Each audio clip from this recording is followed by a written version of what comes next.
Hello everyone and welcome to the video. For today's video, it'll be the 8-year review on our 2016 GMC Yukon XL Denali. I know it has been quite a while since you guys have seen an actual full review on this car. I think the last time I showed you all this car was the family fleet update I did last year, summer or almost summer of 2023. And before that, I think it had been about 2 years since I had done a review on it. I think the one before that, I believe, was the 5-year review, which would have been 2021. So I think that's the last time I actually filmed a review on this thing, which is crazy. But yeah, so 8 years, there is quite a bit to update about this one. I know, like I said, it's been a while since I've shown you guys this car, and some stuff has happened. It has a lot more miles now, and we'll go ahead and get started with everything. For those of you that don't know, this is the 4th generation GMC Yukon, which was released about 10 years ago for the 2015 model year. This generation ran from 2015 to 2020 before being redesigned again in 2021. This is the 2nd model year, the 4th generation, obviously, pretty much a carryover from 2015. This generation surprisingly did not see a mid-cycle refresh or a full facelift or anything like that during its production, but there were a few updates over the years. The 2015 and 2016 models came with the 8-speed automatic transmission. So yeah, this one being a 16 does have the 8-speed automatic transmission, and they did have a few issues with the 8-speed. And there's a few things that it does that's kind of annoying, but there's nothing wrong with it. Sometimes it'll slip, and sometimes it'll be a little jerky when the engine's cold and stuff like that. Lots of complaints about it back in 2015 and 16.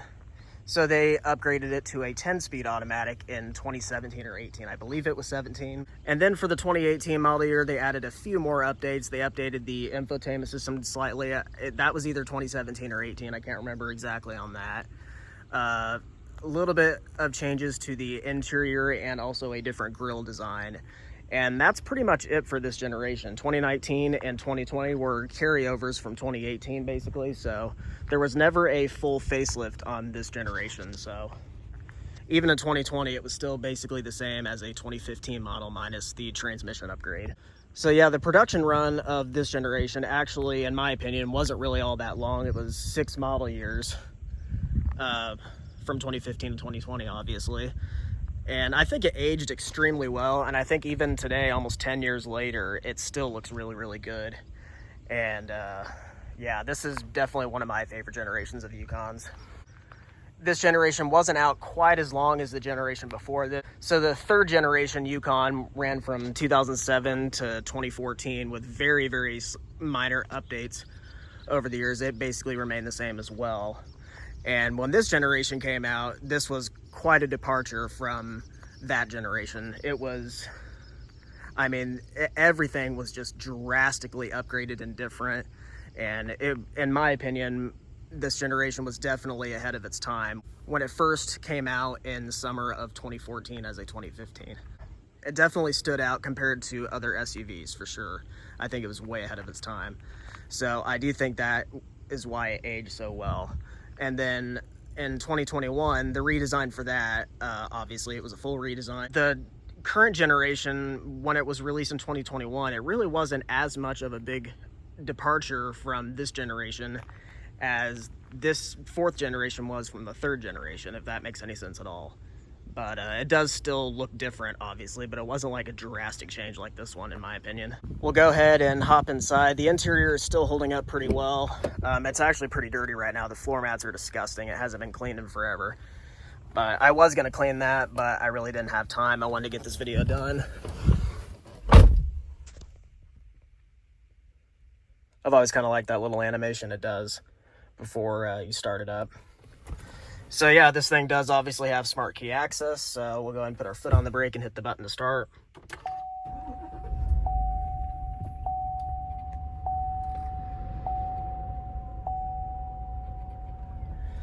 So it currently has on the dot 162,999 miles, so basically 163,000 miles now. So quite a bit more than the last time you guys saw it. This thing is driven quite a bit. Yeah, it has been driven a lot, and it's still been very, very, very reliable. and since the day we got it, this thing has been a beast, giving us very little to no issues. I'm gonna try to think of all the issues that it has had, but I'll make a list in the description of everything that we've done to it, like word for word. And then once we get to the test drive portion of this vehicle, I'll kind of go over that even more. I'm just gonna kind of give a brief review since it's been a while since you guys have seen this car. But yeah, 163,000 miles. Nothing too crazy has gone wrong. And overall, this has been a very, very reliable SUV, and we have absolutely loved it. Looking at the headlights, we do have HID headlights and LED daytime running lights right there, and the high beams down below. Fog lights down below there as well. And overall, just a very beautiful exterior design, very beautiful color, and I still think it looks really, really great. I have mentioned this before on some of my previous videos of this, but when I film a video on this, the camera doesn't pick up the color like exactly how it looks like in person. But one time, a couple of years ago, I did get really, really good pictures of when the sun was beating down on it after a fresh clean or a fresh wash. And I'll insert those pictures right now. I always like to show those just to compare to what we're looking at right now. I'll insert those right now.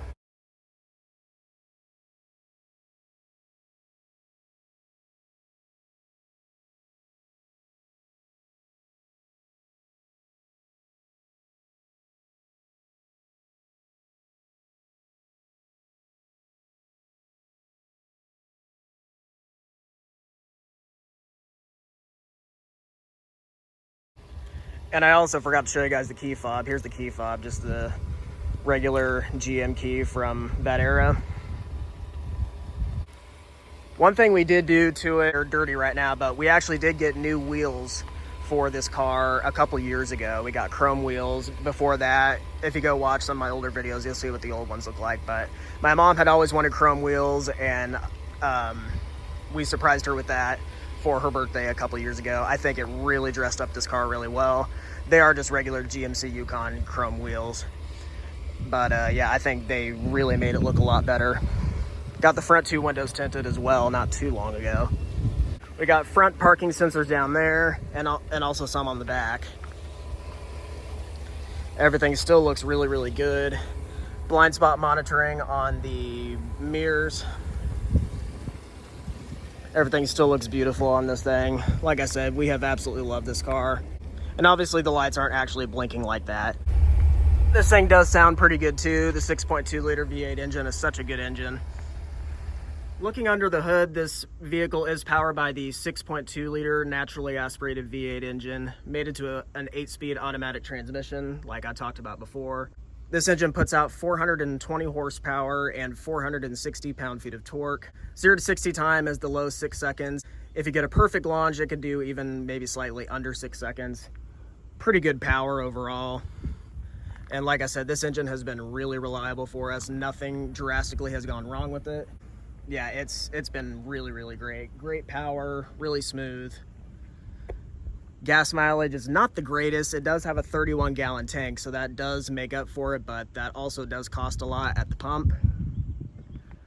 But yeah, in the city, it gets about 14, 15, 16 miles per gallon. And then on the highway, it'll get probably 20, 21, something like that. Kind of just depends. But yeah, I think the range has got to be 450, 500 miles, something like that.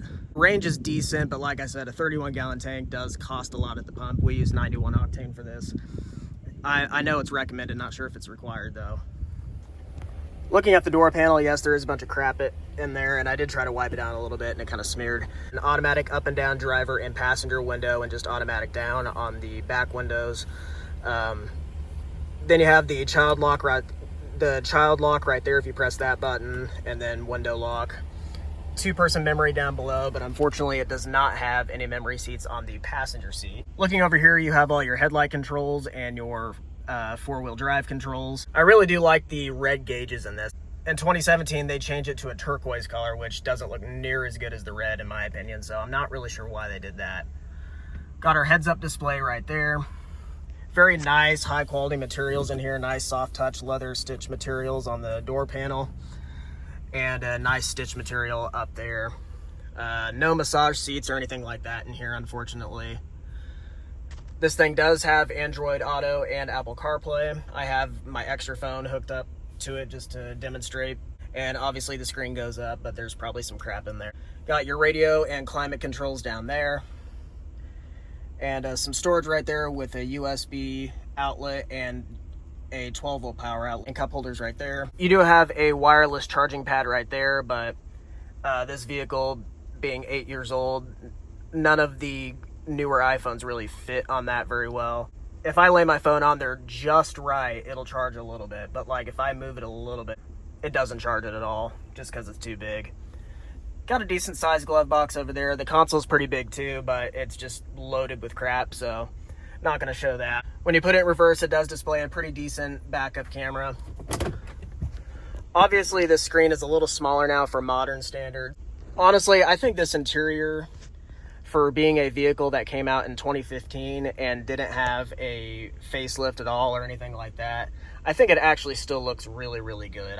I don't think it's really all that outdated in here yet. But yeah, a vehicle that came out 10 years ago, I think it still looks really, really good. And it does have plenty of modern tech. You got Android Auto and Apple CarPlay, like I said.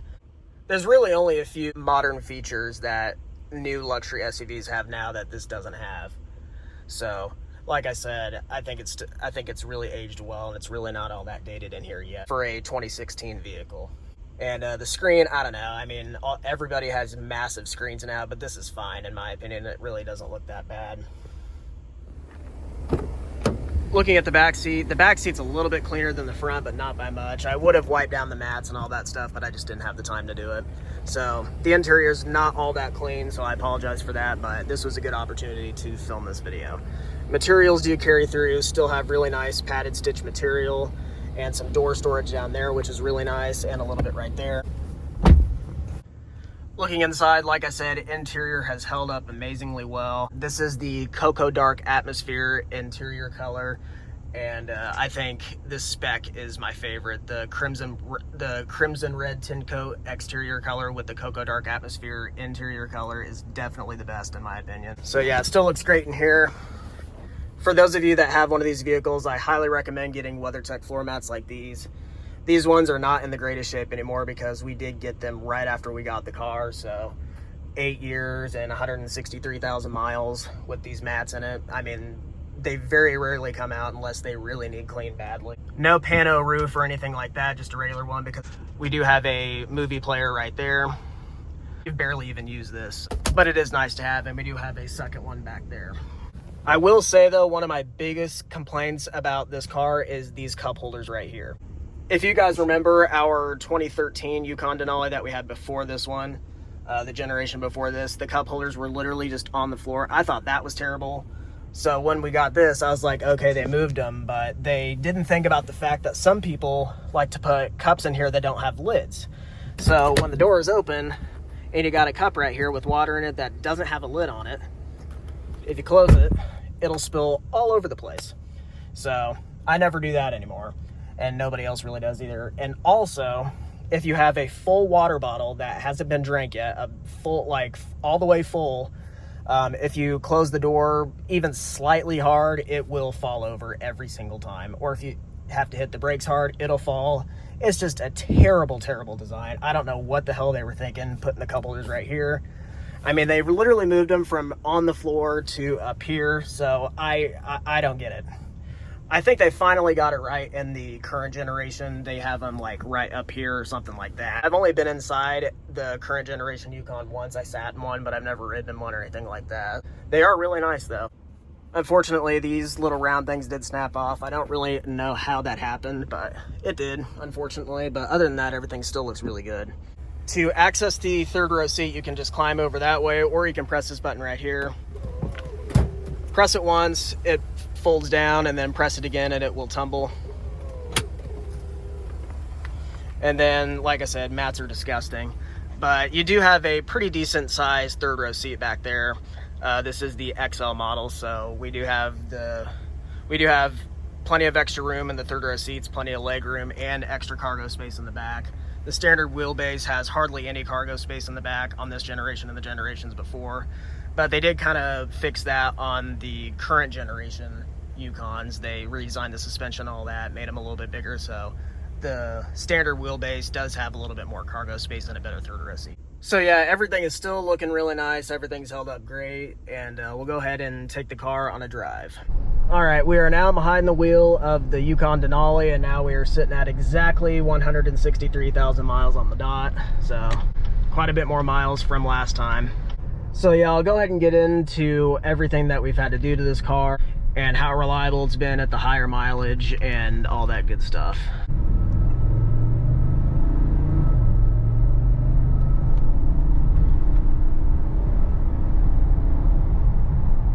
I do really love the sound of this 6.2 liter V8. I think it sounds amazing. Can't beat the sound of a good V8. But yeah, this thing has 163,000 miles now, and I'm gonna try to think of everything that we've done to it over 8 years, which I won't remember everything, but like I said, if you look at the description of the video or something like that, I'll have everything there. So I know when it was pretty new, I think it was only like 1 or 2 years old, we did have to replace the AC condenser, which the dealership that we have this thing serviced at is really, really good. It's just the GMC dealership in our town. We didn't buy the car from there, but we do have it serviced there, and they're really, really good. Their service department's awesome. Very honest and all that good stuff. So they've done a good job. They say that most of these vehicles have that issue, and it should have been a recall, but it really wasn't.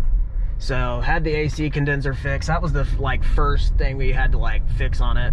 Like I said in one of my previous videos, what I consider a problem is something that shouldn't have broken at whatever time, or something that shouldn't have broken in general. That's what I consider an issue, because all cars have to have things replaced over time, especially one this size, and all cars have to have things done. So some of this will be issues and some of this will be actual maintenance. So that was the first issue that it had. After that, a few years later, had to replace the front struts. I think that was 2021 or something like that.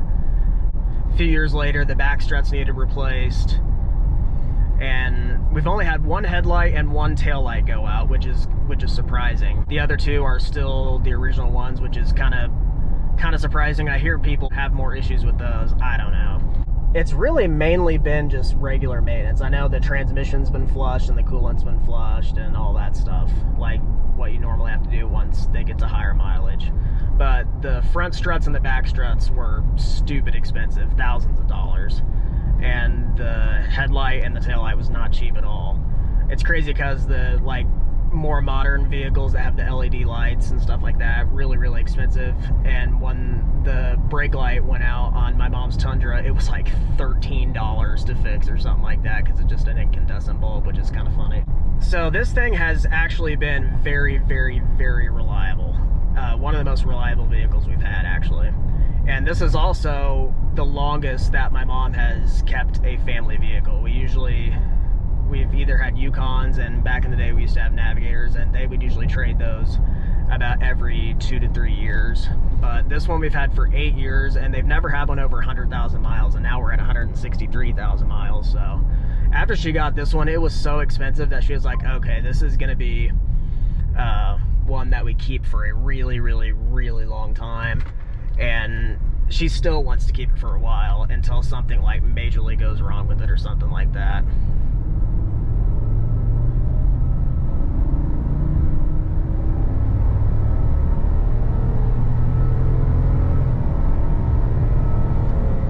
That wasn't floored, but as you can see, this thing sounds so good.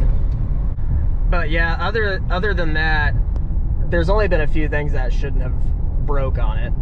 We'll go ahead and do a quick 0 to 60 pull right here.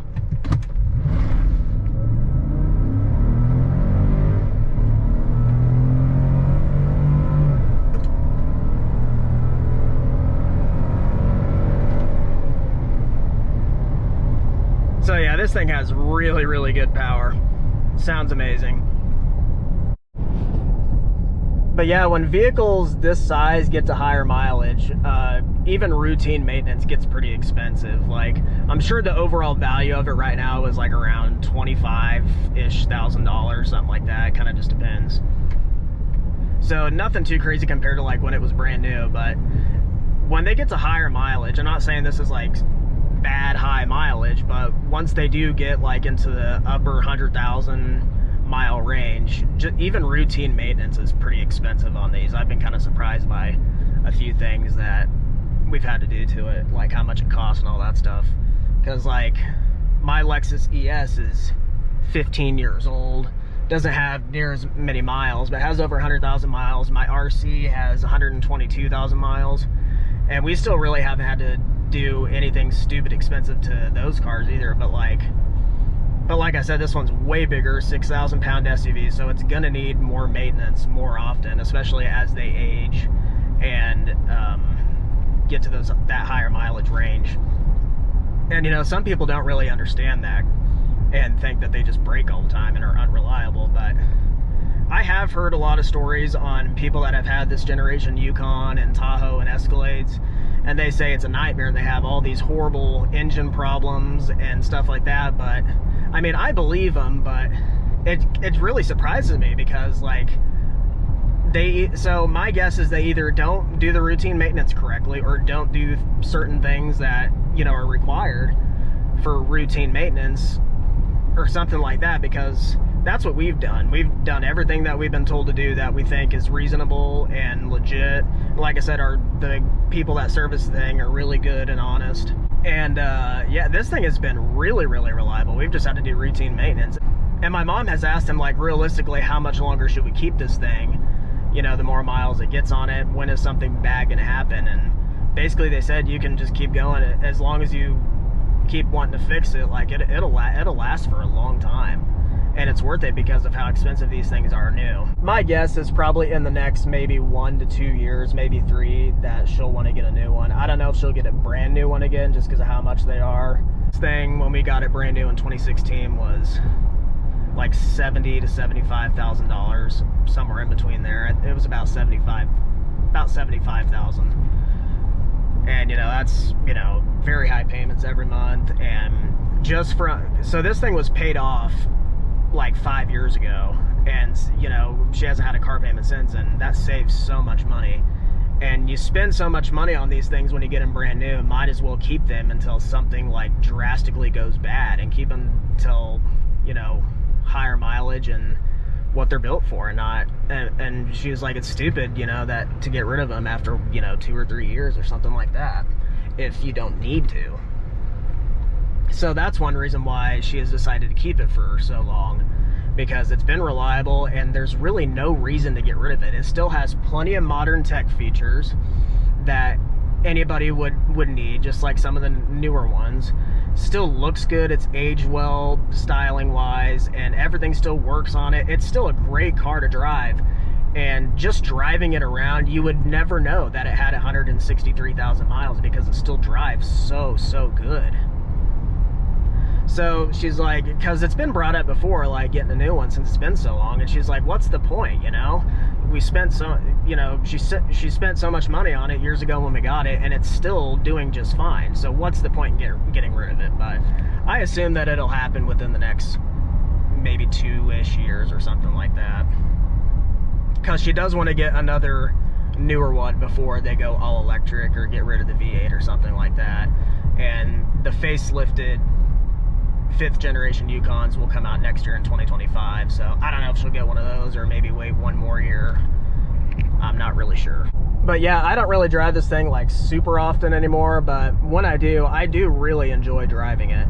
And even though it's such a big vehicle, you get used to it after a while, and it's not hard to drive. It doesn't really feel as big as it is, if that makes sense. I would prefer, like if this was my own personal one, I would prefer to have the shorter wheelbase one, but the extended wheelbase is really not a whole lot longer, and it still looks good and it still drives great. This thing rides nice. Like I said, you would never know it had 163,000 miles and it was 8 years old going on 9 years old, you know. These things were built so well. And all the people that have issues with them, I'm not really sure what that's all about, because this thing has been flawless. And our neighbors have had, like, I think they've had 2 of them, and they've said, yeah, they've been really, really good cars.